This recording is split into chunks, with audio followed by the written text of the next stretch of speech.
Welcome. Hello, my dear students. Myself, Mrs. Rohini Rohit Damre. I am working as assistant teacher in Saraswati Bhavan Education Society, Sri Shiva Chhatrapati Primary School, Chikli, Pune 62. Today we are going to study about Standard 7.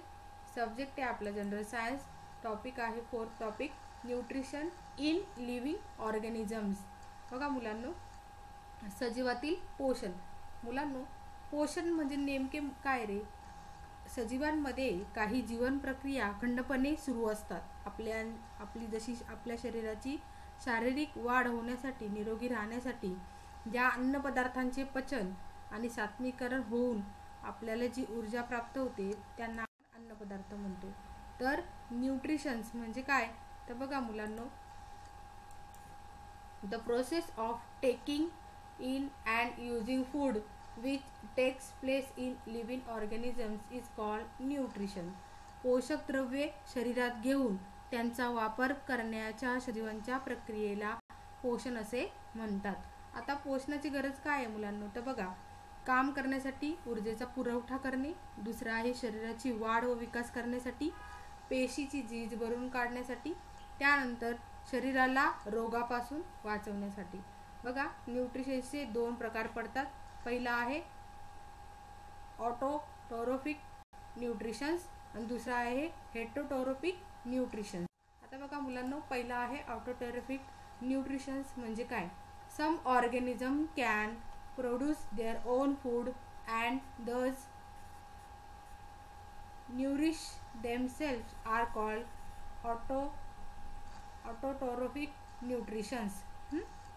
बघा मुलांनो, त्याचा अर्थ असा आहे की काही सजीव स्वतःचे अन्न स्वतः तयार करून त्यावर स्वतःचे पोषण करतात. या पोषणाच्या पद्धतीला स्वयंपोषण असे म्हणतात. आता जी झाडं तुम्हाला दिसत आहेत चित्रामध्ये, ही काय करतात? स्वतःचं अन्न स्वतः तयार करतात.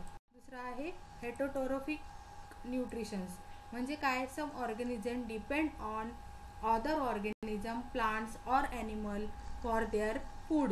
This is called heterotrophic nutritions. बघा मुलांनो, काही सजीव अन्नासाठी इतर सजीवांवर म्हणजेच वनस्पती व प्राणी यांच्यावर अवलंबून राहून स्वतःचे पोषण करतात. या पोषण पद्धतीला परपोषण म्हणजे हेटरोट्रोफिक न्यूट्रिशन्स असे त्याला म्हणतात. नेक्स्ट आहे ऑटोट्रोफिक प्लांट्स म्हणजे जे पोषण आहे स्वयंपोषण. ते कसं होतं बघा मुलांनो, the green plants prepare there own food material with the help of the sunlight.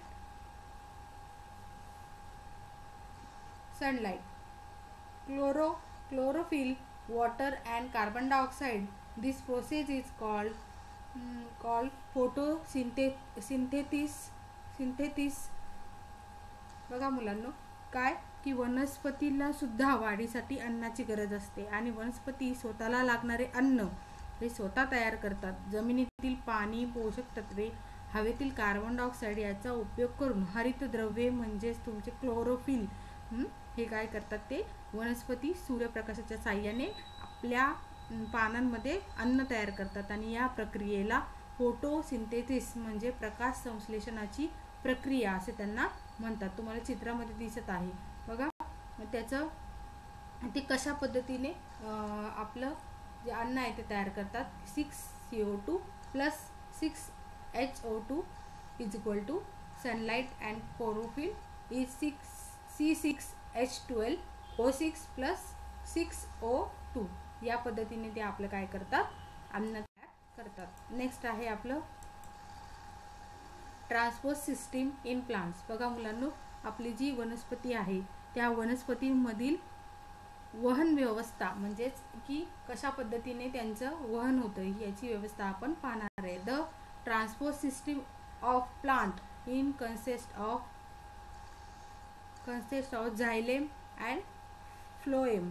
The xylem transport in minerals and water from root to all aerial plants part of the plants. The phloem transport the food from leaves to other plant. बघा मुलांनो, आपल्याला जे चित्र दिसत आहे त्याच्यामध्ये काय दिसत आहे, आपल्याला झाड दिसत आहे आणि याच्यामध्ये त्यांचे बदलाचे प्रमाण आपल्याला दिसत आहे. वनस्पतीमध्ये जलवाहिन्या म्हणजेच आपले काय दिसते तुम्हाला, झायलेम, आणि दुसरं आहे रसवाहिन्या म्हणजेच त्याला म्हणतात फ्लोएम. या दोन स्वरूपात वहन व्यवस्था असतात आणि जलवाहिन्यांमार्फत मुळांकडून पाणी व क्षार वनस्पतीच्या वरील सर्व भागांकडे पोहोचवले जातात. तर प्रकाश संश्लेषणातून पानांमध्ये तयार झालेले अन्न आणि शर्करा हे रसवाहिन्या मार्फत वनस्पतींच्या इतर भागांकडे वापरण्यासाठी व साठवण करून नेण्यासाठी वाहून नेले जाते. अशा या सर्व वहन व्यवस्थेच्या वनस्पतींमध्ये असली तरी ही पचन संस्था व उत्सर्जन संस्था नाही. बघा मुलांनो, तुम्हाला दिसत आहे की ट्रान्सपोर्ट सिस्टीम ऑफ प्लांट.